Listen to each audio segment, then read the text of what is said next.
ये बात आप जरूर स्वीकार करें कि सोते समय आपको बहुत सावधान रहना है।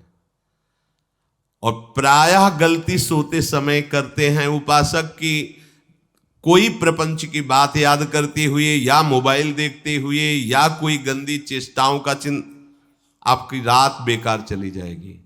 अगर गंदी चेष्टा हो गई तो सुबह भी बेकार हो जाएगी, दिन भी बेकार हो जाएगा, निरुत्साहित हो जाओगे। सोते समय आपको समय नहीं देना व्यर्थ चिंतन का। उसी समय विषय चिंतन होता है, उसी समय विषय भोग की आकांक्षा जागृत होती, उसी समय विषय देखने की इच्छा होती। मोबाइल है तो जिस समय आप अपनी शैया पर जाएं स्विच ऑफ कर दें। उसमें मैसेज घंटी आने का कोई भी रास्ता मत रखें। मान लीजिए आप उपासक हैं भगवत प्राप्ति के, 30-35 वर्ष ये नहीं था तो सब मर नहीं गए थे। और बोले इमरजेंसी, जब इसकी 30-35 वर्ष से पहले इसकी कोई रचना नहीं थी, मुझे लगता है, क्योंकि 30-35 वर्ष में ही इसका विस्तार देखा है। नहीं तो कभी किसी के पास मोबाइल नहीं। कोई बड़े अधिकारी तो इतना बड़ा वो, इतना बड़ा वाला वो ऐसे रखते थे। नहीं तो मोबाइल तो हमें लगता है 30-35 वर्ष। तो फिर इमरजेंसी कैसे चलती थी? कैसे चलती थी इमरजेंसी? और आप ब्रह्मा हो क्या कि इमरजेंसी संभाल लोगे? स्विच ऑफ करो। जो सब इमरजेंसी संभालने के लिए तैयार, रात दिन न सोता है, वो हर समय जागृत रहता है, वो हमारा आराध्य देव है। स्विच ऑफ करो, चिंतन लगाओ श्री जी का।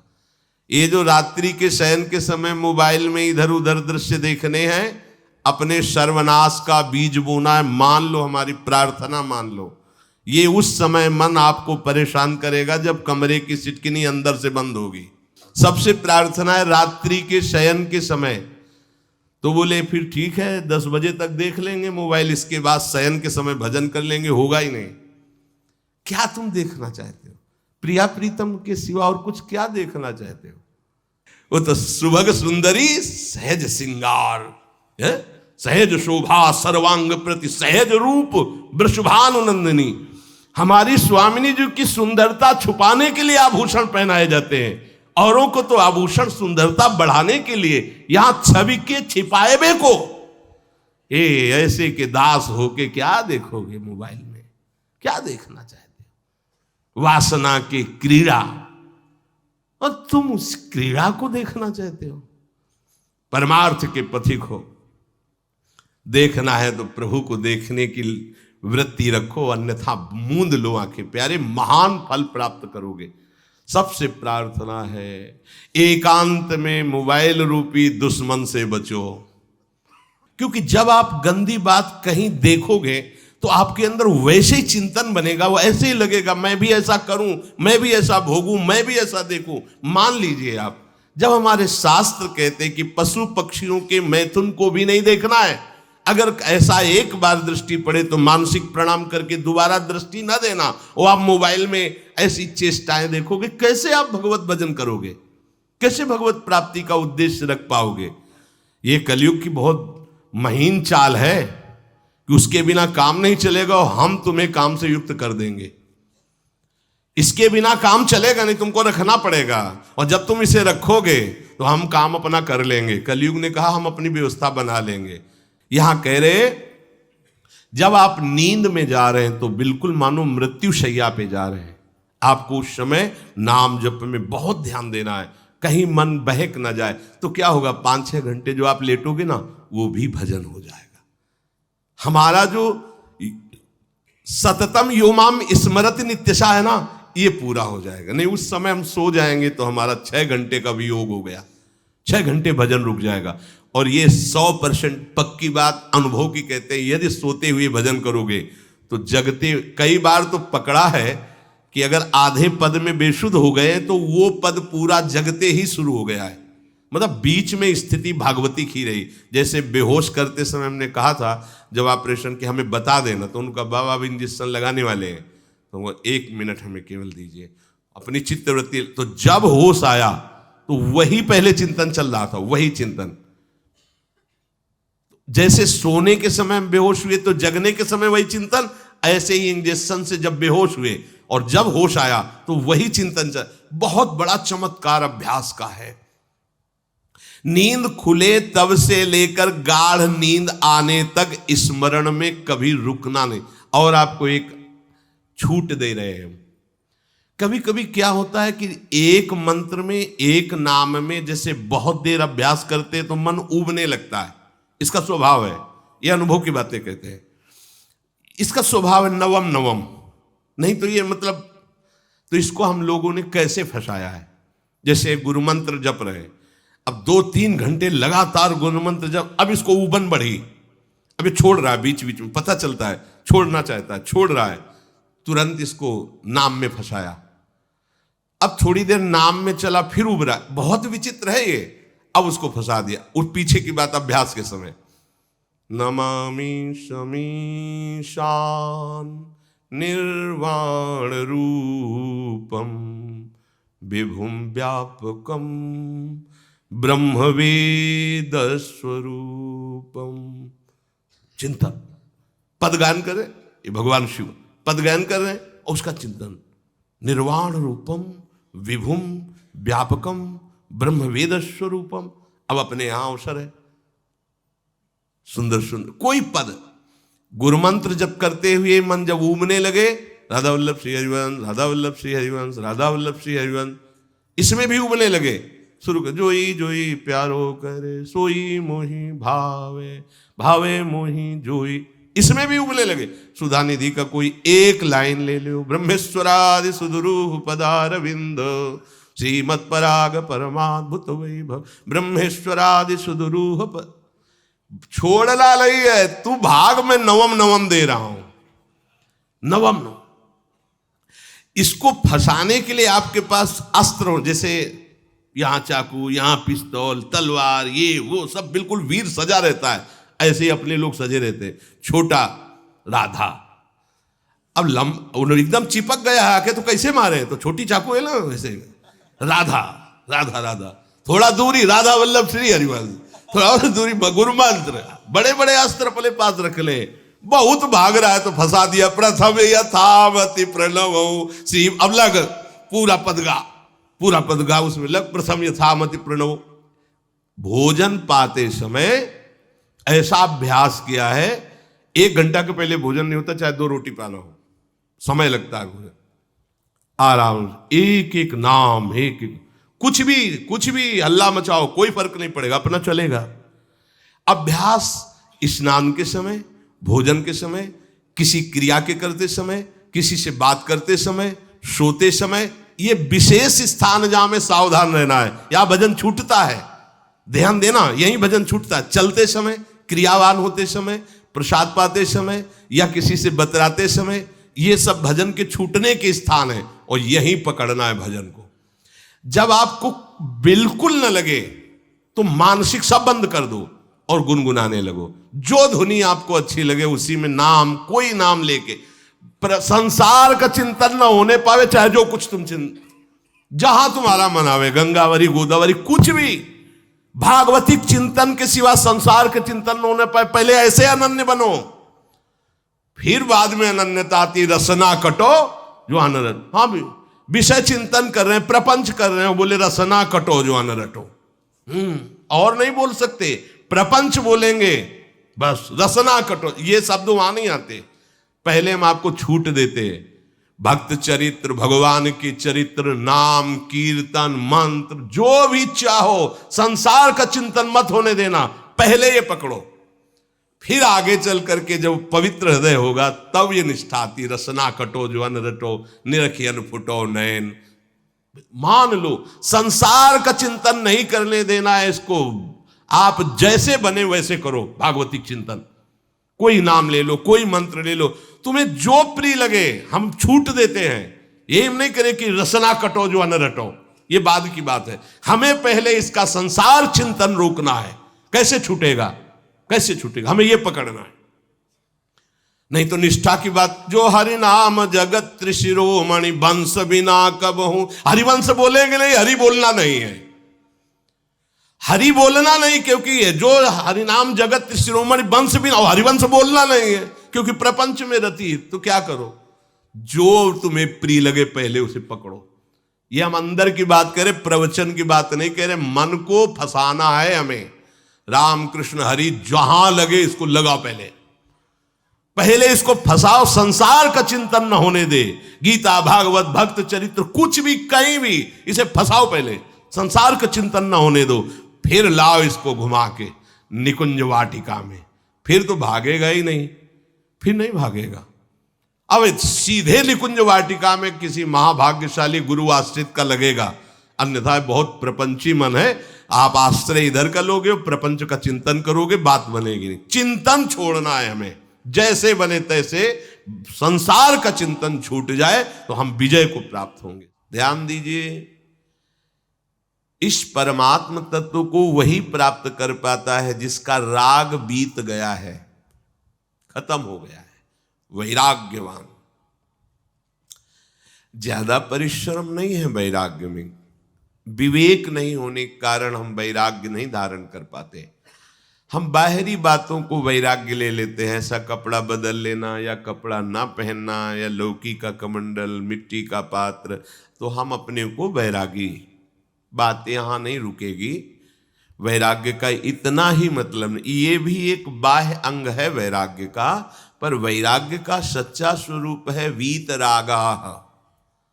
कहीं कुछ भी अच्छा नहीं लग रहा, कोई भी सुख आकर्षित नहीं कर रहा, लोक लोकांतर की प्रतिष्ठा, मान, सुख, ऐश्वर्य, व्यक्ति, कुछ अच्छा नहीं। राग खत्म हो गया। ऐसा उस अक्षर ब्रह्म को, अविनाशी तत्व को जान पाता है।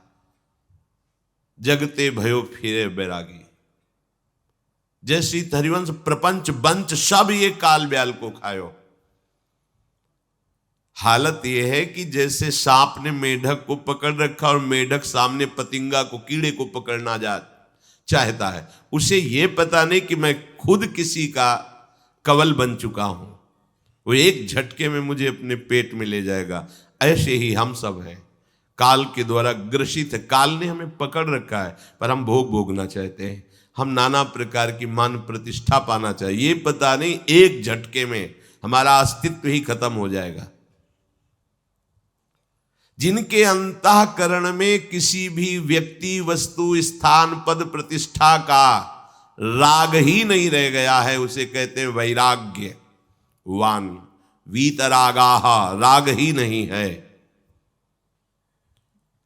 जिनका अंतःकरण निष्पाप निर्मल हो चुका है, जिनके हृदय में केवल भगवत प्राप्ति की उत्कट लालसा जागृत हो गई है,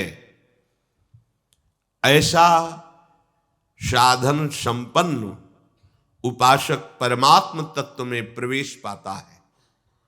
अध्यात्म मार्ग की ऊंचाई पर वो स्थित हो जाता है।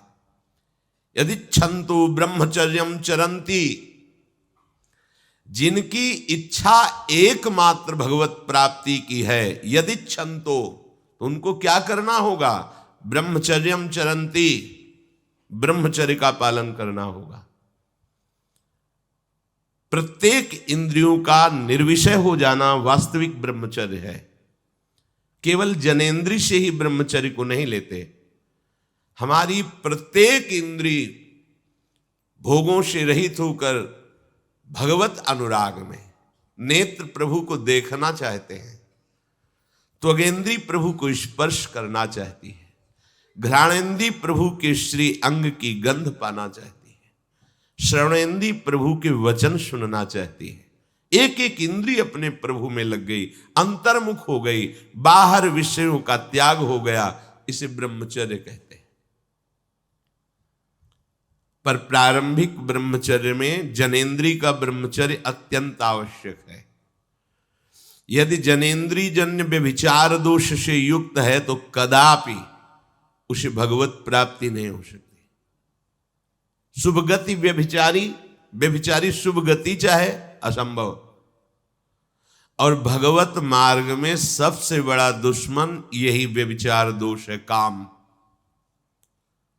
इसी से हमारा हृदय मलिन होता रहता है, अंधा बटे और पड़ा चबाए वाली दशा रहती है। कहते हमें 50 वर्ष हो गए। अरे 50 जन्म हो जाए तुम व्यभिचार करो, गंदी बातें करो, गंदे चिंतन करो, सो समय व्यतीत कर, अनंत जन्म व्यतीत हो गए, भगवत प्राप्ति हुई क्या? 50 वर्ष से भगवत प्राप्ति हो जाएगी क्या? 5 मिनट काफी है भगवत प्राप्ति में, एक बार नाम काफी है। वो स्थिति तो लाओ। बार बार बहिर्मुख वृत्तियों के द्वारा विषयों में सुख बुद्धि कर लेने से हमारा सारा का सारा अध्यात्म चिंतन बदलता रहता है, इसलिए लाभ नहीं मिल पाता, एक रस चिंतन नहीं रह पाता। बार बार विक्षेपी विषय करते रहते हो, हम सहते रहते हैं और भोगते रहते हैं। एक बार तो हिम्मत करके उठो, अवलो नशानी अब ना नशई हो, एक बार तो दृढ़ बनो।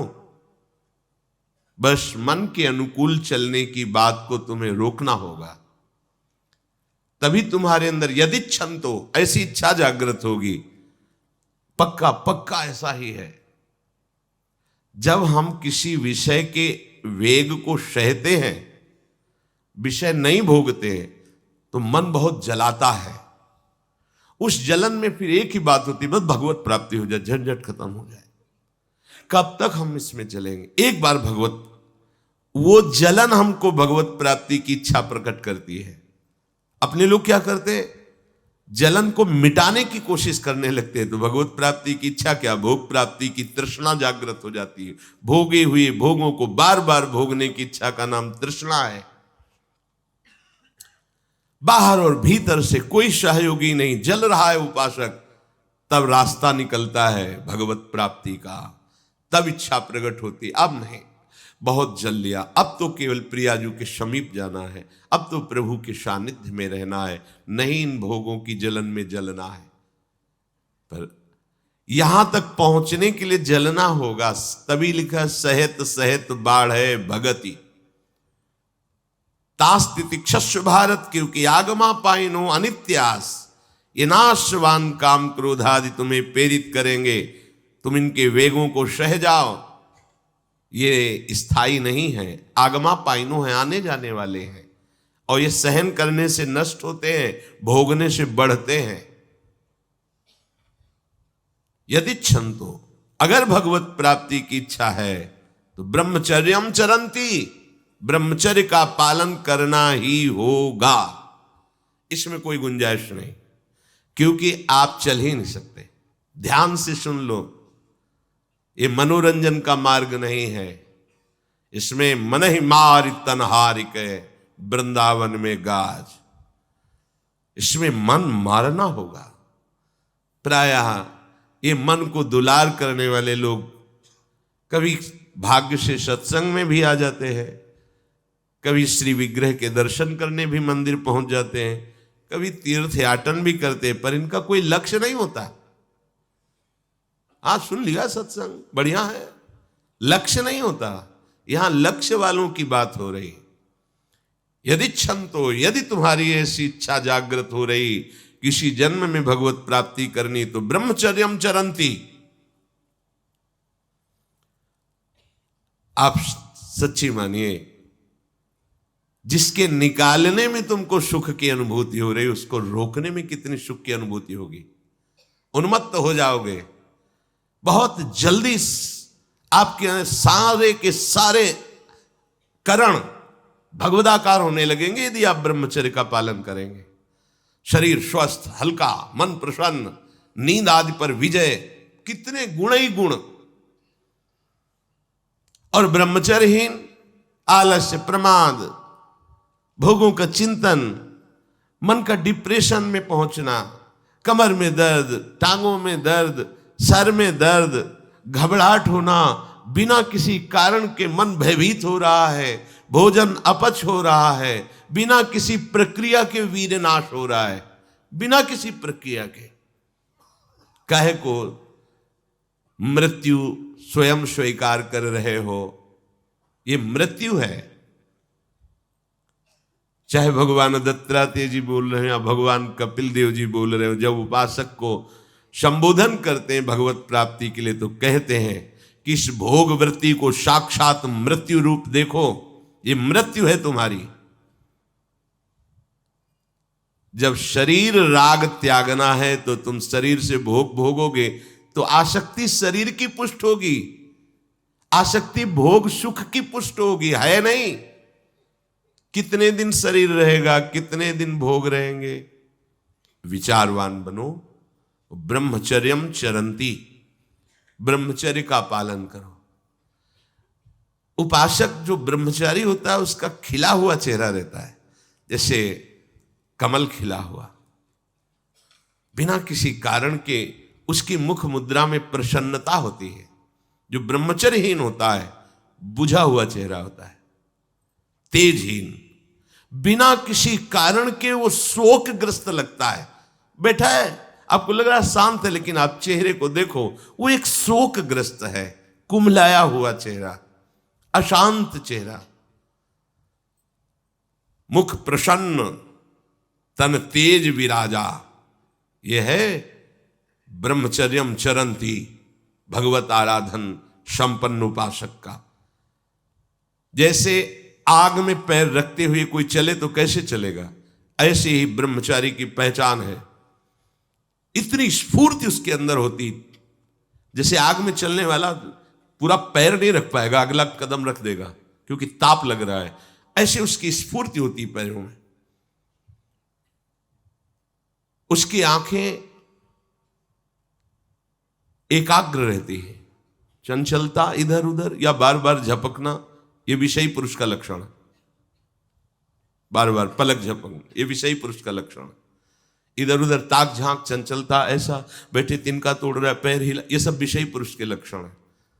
ये तो बिल्कुल साधारण स्पष्ट दिखाई देता है आदमी विषयी है या ब्रह्मचारी, एक सेकंड में लक्षण होते हैं।